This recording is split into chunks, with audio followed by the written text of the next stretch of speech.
주님의 평강이 우리 성도님들에게 가득한 복된 밤 되기를 축복합니다. 오늘 말씀의 제목은 안주하지 맙시다입니다. 여러분, 이거를 발음을 잘 하셔야 합니다. 아니, 발음이 아니라 악센트를 잘 조절하셔야 됩니다. 안주하지 맙시다라고 하면 큰일 납니다. 안주하지 맙시다. 다시 한 번 더 따라서 해볼까요? 안주하지 맙시다. 예, 여러분, 여쭤볼게요. 여러분들은 여러분의 지금의 삶에 만족하십니까? 나 이렇게 하면 그래도 몇 명은 아멘 할 줄 알았는데 안 하시네. 다시 한 번 더. 마스크 때문에 잘 안 들리는가요? 다시 한 번 더. 지금의 삶에 만족하십니까? 예, 한 명만 만족하시는 걸로. 우리가 영적인 것이든 육적인 것이든 지금의 상태에 만족을 하면서 살아가는 건 참 쉽지 않죠, 그죠? 만약에 여러분들이 말은 하지 않았지만 그래도 뭐 이 정도면 됐지라고 생각하시면서 옛날에 과거를 생각했을 때보다 지금 생각해 보면 그래도 이 정도면 됐지라고 여러분들이 만약에 만족하는 상태라고 한다면 한 가지 공통된 마음을 가질 수 있어요.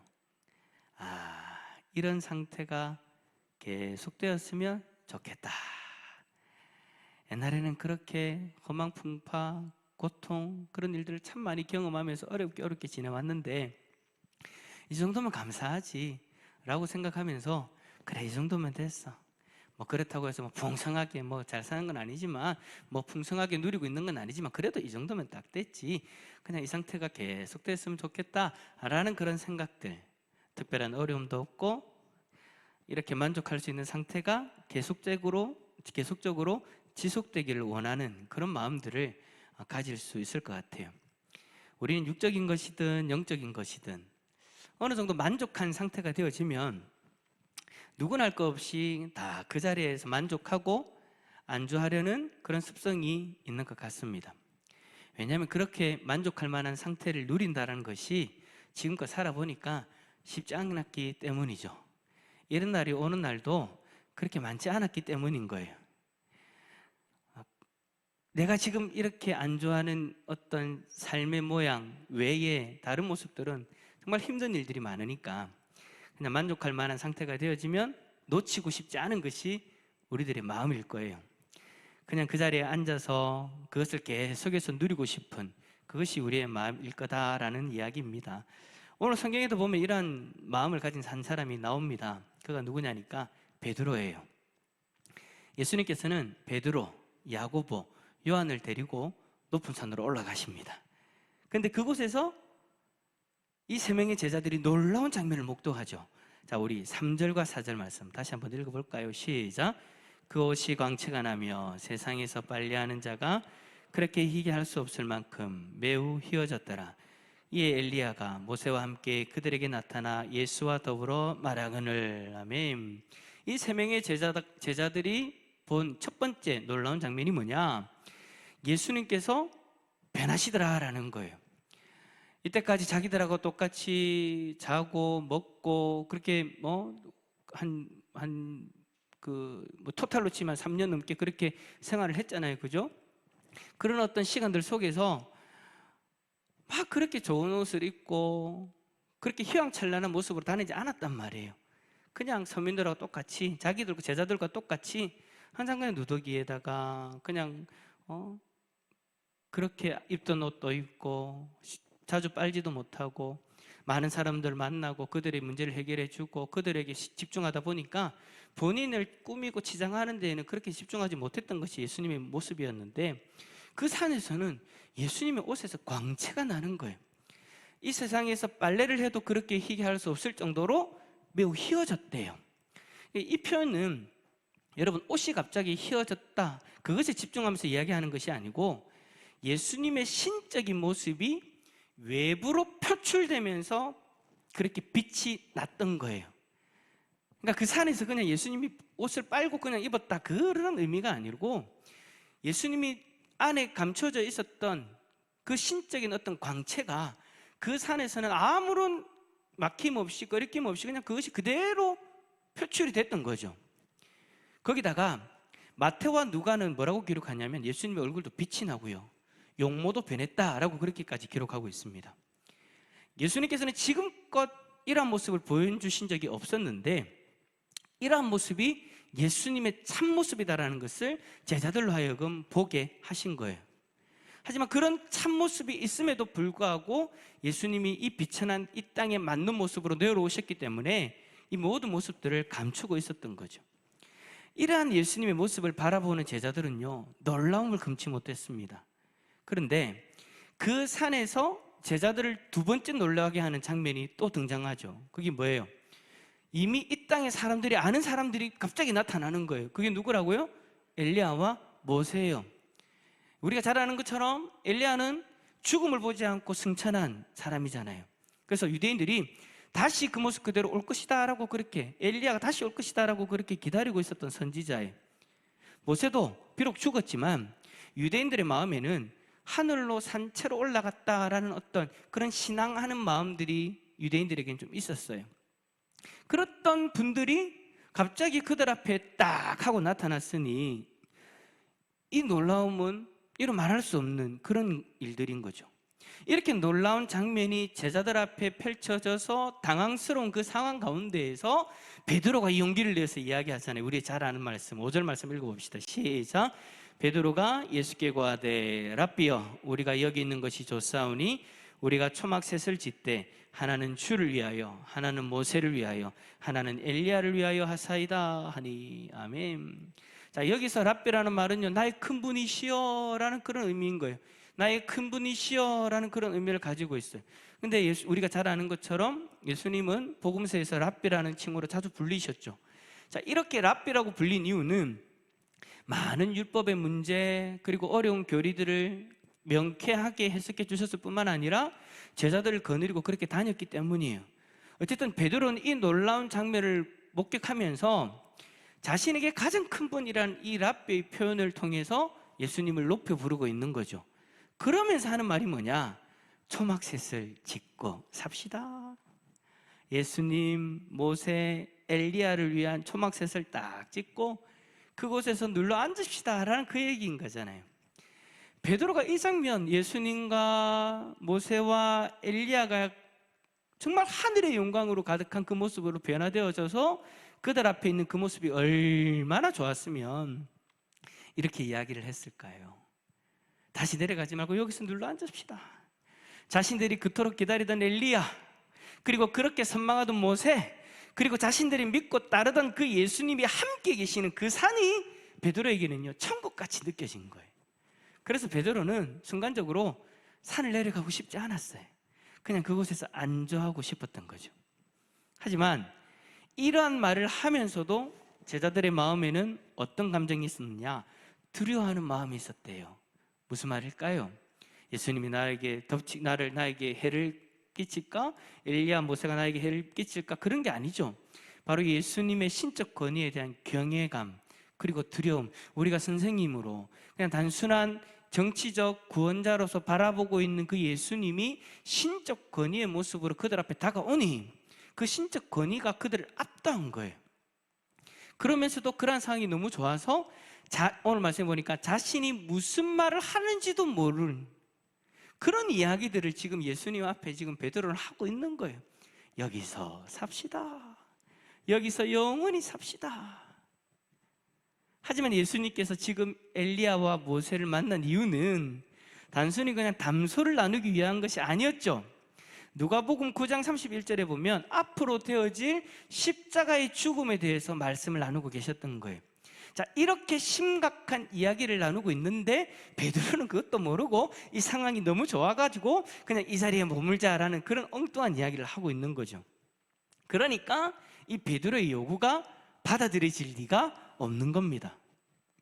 예수님은 지금 앞으로 자신이 걸어가야 될 그 사명의 길을 바라보고 계셨기 때문에 천국의 안식마저도 포기하고 계셨던 거예요.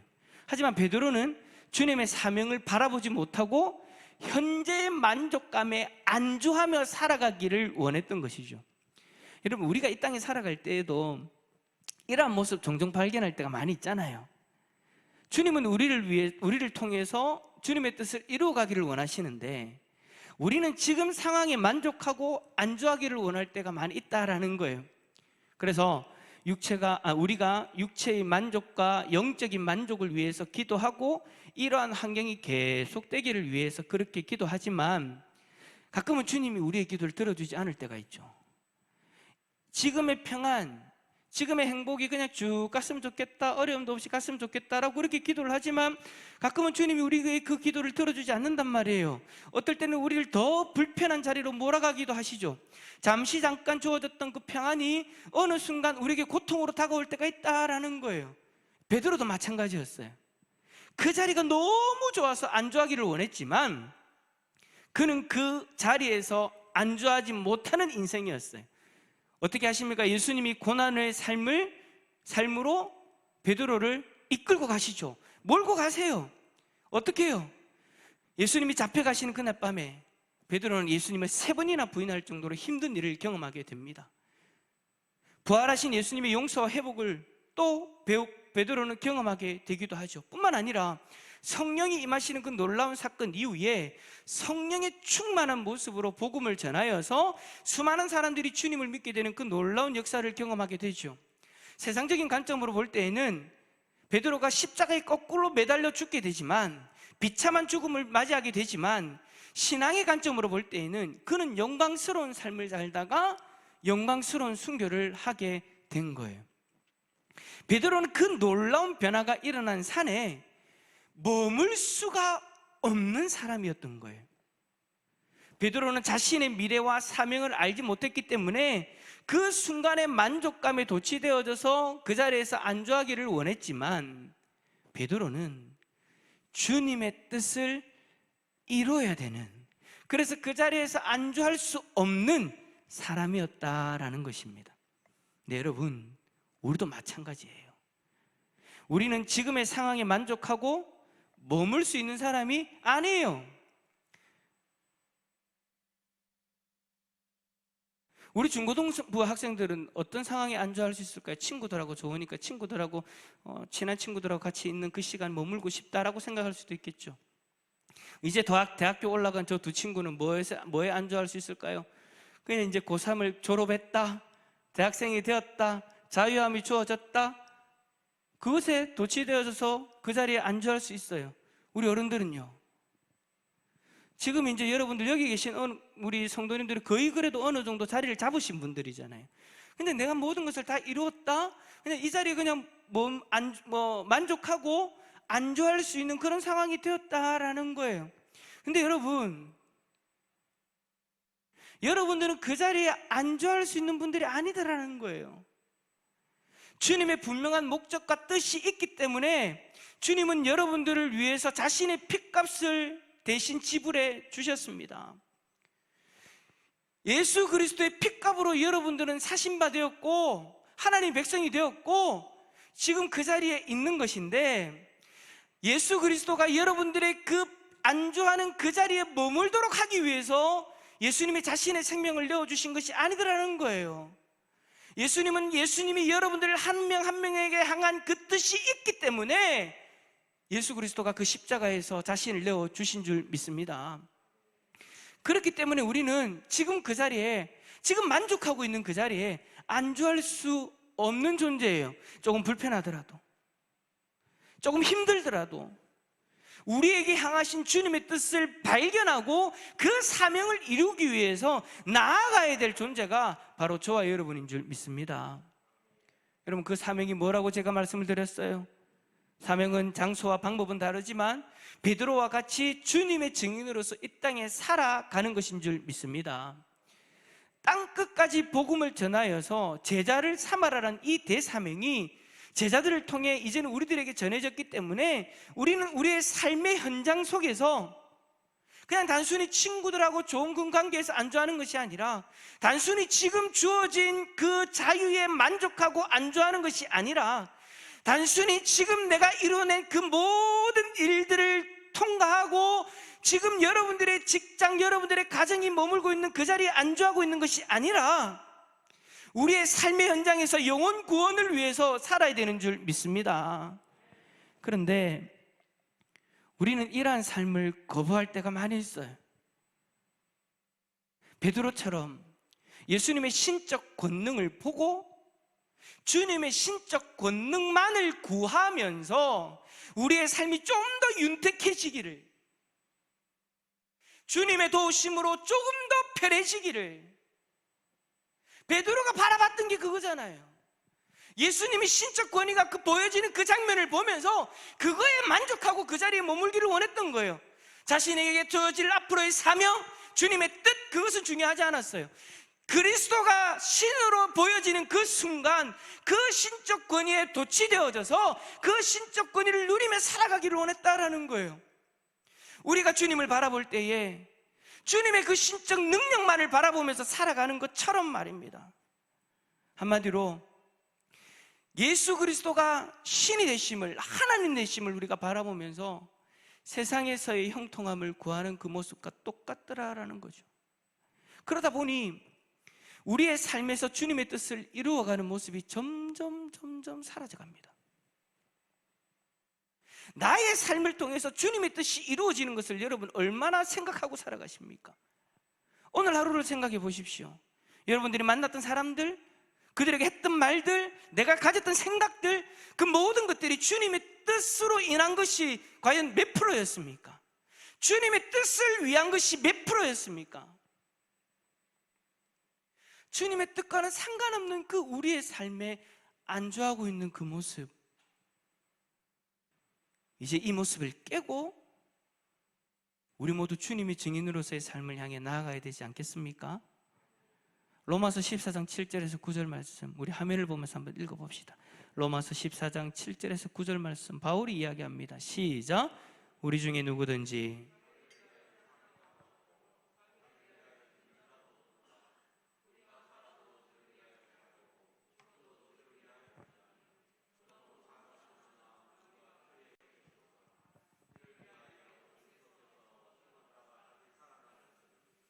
죽은 자와 산 자의 주가 되려 하심이니라. 아멘. 예수 그리스도의 죽었다가 살아나심이 누구를 위한 일이라고요? 자기를 위해 사는 자? 자기를 위하여 죽는 자? 아니에요. 살아도 주를 위해 살고 죽어도 주를 위하여 죽는 이를 위하여 주님은 죽었다가 살아나셨습니다.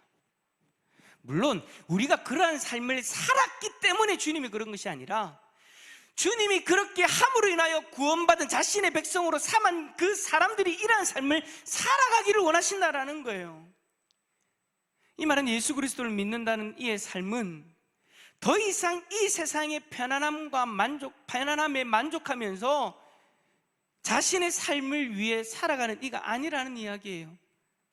사나 죽으나 자신이 주의 것이다라는 것을 날마다 깨닫고 주님의 증인으로서의 삶을 살기 위해 지금의 삶에 안주하지 않고 일어나 나아가는 이들을 위해 주님은 죽으시고 부활하셨습니다. 할렐루야. 지금 우리의 모습이 어떻습니까? 현재의 평안함에 안주하고 그냥 유지되기를 원해서 주님이 주신 사명은 잠시 뒷전으로 물러놓고 그렇게 살아가는 모습은 아닌지 모르겠습니다. 이거는 여러분, 김목일 목사가 여러분들에게만 하는 얘기가 아니고 저 자신에게도 하는 이야기예요. 오늘 이 시간 주님의 말씀 앞에서 저 또한 주님의 말씀을 받는 입장으로 함께 이 말씀을 전합니다.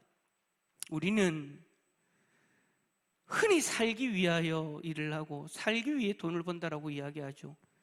살기 위해 지금의 삶에 우리는 안주할 수 있습니다. 그런데 바울은 이렇게 이야기합니다. 고린도전서 9장 14절에 주께서도 복음 전하는 자들이 복음으로 말미암아 살리라 명하셨느니라. 그래서 고린도전서 9장에 바울은 뭐라고 고백하냐면요, 자신은 여전히 다름박질하고 있다. 내 인생은 다름박질하는 인생이다라고 그렇게 표현합니다. 뭘 위해 다름박질합니까? 먹고 살기 위해서? 아니요. 복음 전하는 증인의 삶을 살기 위해서 현실에 안주하지 않고 고린도전서 9장의 표현처럼 자신의 몸을 복종하게 하면서까지 복음의 다른 박치를 하고 있다라고 그렇게 고백하고 있습니다. 왜요? 그것이 복음으로 말미암아 살리라는 명령에 준행하는 모습이기 때문입니다. 오늘 이 바울의 고백 앞에 우리의 모습을 세워봅시다. 이 바울의 고백 앞에 저와 여러분은 어떤 모습으로, 어떤 마음으로 그 고백을 대할 수 있을까요? 저도 창피합니다. 여러분 앞에 이렇게 이야기하는, 말씀을 전하는 저조차도 창피합니다. 그 고백 앞에서. 순간순간마다 주의 복음을 이렇게 살아야지라고 그렇게 생각은 하지만 실질적으로 그렇게 살지 못하는 제 모습을 볼 때마다 창피합니다. 부끄럽습니다. 여러분들은 어떻습니까? 오늘 이 저녁에 우리가 찬양하고 기도하는 가운데 지금의 삶의 안주함으로 인하여 주님의 뜻과는 전혀 상관없는 그런 우리들의 모습이 있다면 오늘 저녁에 다시 한 번 더 우리의 삶을 깨울 수 있기를 축복합니다. 간절히 바라기는 바울의 이 고백 앞에 부끄럽지 않는 주님의 증인이 다 되어질 수 있기를 예수 그리스도의 이름으로 축원합니다.